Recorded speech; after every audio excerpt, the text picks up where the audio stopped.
When I sit at my pedal steel guitar, it allows me to have my feet on the ground and concentrate on my work. And the thing about the pedal steel guitar is it has never changed. Technology evolves every day, but it doesn't. And I like the fact that it's not placing any demands on me. It's not asking me to learn anything new. It's only ever going to be 10 strings. I know what the pedals do. And so I can only visit it with an already established set of values. And I operate within those values, and I can only optimize within its limitations. And I like the fact that it's limited. And it takes me to a place where I'm not thinking about too much else at that moment. And so I like to play it on a Sunday, for example, and I'll play it for a few hours, and it just allows me to go to that place of meditation that we should all get to, whether it's a steel guitar or otherwise for other people.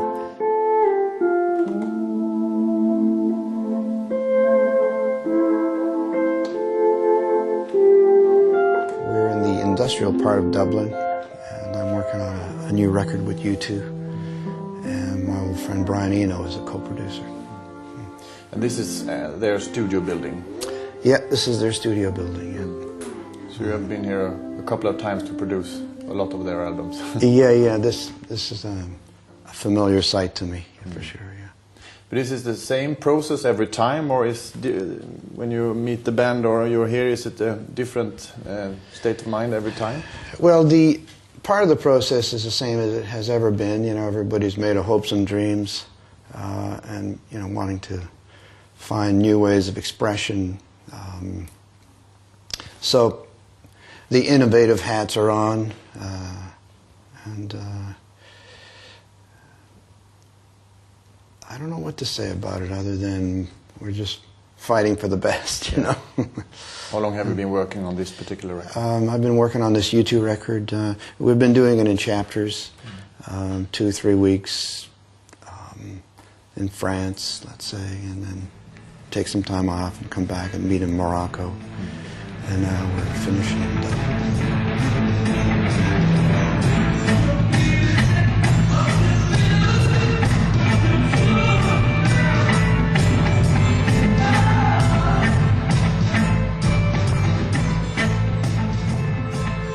It's nice to see that one thing feed another. And I enjoy my association. So for me, coming into the world of U2, for example, is an opportunity for me to see what's going on in their heads, with melodies, what's driving them philosophically. I enjoy the dinner table conversations with Eno and U2.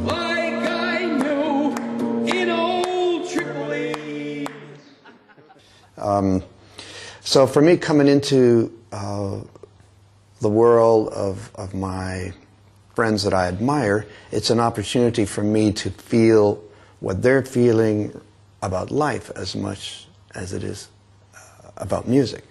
And then that allows me to come back to my own music, you know, with new ideas, musical ones, but I think more importantly, philosophical ones. That's what I like about record production. Exposure.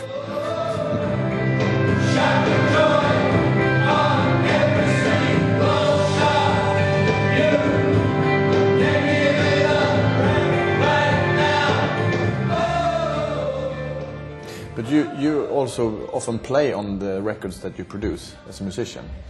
I am a musician, and I do play on other people's records.